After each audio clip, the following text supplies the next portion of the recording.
मोगाच्या भावांनी भयणो, आयच्या शुभ वर्तमानांत हे चालते बेश्टी चाकरांचे वेपारींत चाकर दिसभर शेतांत काम करून शेतांत काम केल्या उपरांत घरा येवन घराचो वावर करून तो आपल्या धनाची सेवा करता हें आमी आतांच आयकलां. आनी तोच चाकर कसल्या इनामाक लागून वो आपल्या धन्याच्या दिनवासनेक लागून तो ते आशेन काम करिना, पूण ताका करूंक जाय तें तो करता. आनी हेंच जेजू आमकां सांगता की आमी दर एक क्रिस्तांव आमचें आपोवणें जावन आसा एक चाकराचें, एक सेवे चाकरेचें आमकां चाकर जावंक आपयलें. आनी कित्याक जेजू खुद बापाचो चाकर जालो आनी तो ह्या संवसारांत येवन बापाची सेवा केली. हेंच करूंक जेजू आज आमकां आपयता. आनी आमी चाकरां कसलीं जावंक जाय? आमी देवाचें उतरां वो जेजूची आज्ञा पाळटा आसतना आमी चिंतूंक फावना की आमी काम केलें देखून देव आमचे रिणांत आसा म्हणून.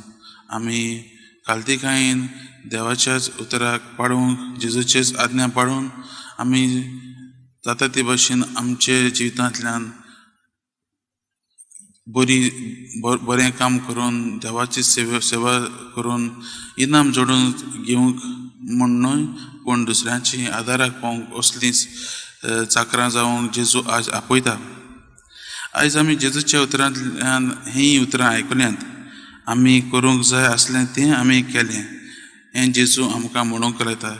ह्या उतरांचो शुभवर्तमानांतल्यान अर्थ कितें म्हणल्यार त्या काळार आनी आतांय पळयल्यार आमी पळयता रेड्यांक लागीं कसली कोबलात केल्ली, आज हें काम कर तुमकां अमकेच पयशे मेळटले, तेंच तें काम करताले. एक बरें काम केलें बरें काम करूंक ना, ताका लागून प्रॉफीट आहा वो फायदो आसा तें पळयनासले. आपणाक जाय तें काम केलें होच एटिट्यूड, होच स्वभाव जेजू आज आमकां धरूंक लायता.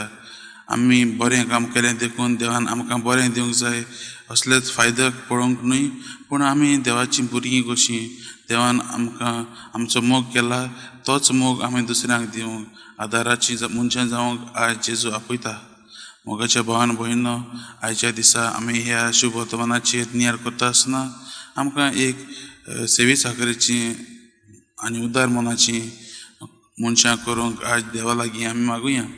कित्याक ही उदार मनाची आनी सेवे चाकरेचींच मनशां जालीं म्हणटकीर आमी देवाची आज्ञा पाळटल्यो आनी देवाच्याच उतराक आमी पाळो दितल्यो आनी मुखार वचूंक पावतल्यो. देखून हीच कृपा आमी आयच्या दिसा हे मागण्यांत बसता आसतना देवा लागीं मागुया आनी ह्या मिसाच्या बलिदानांतूय आमी मागुया.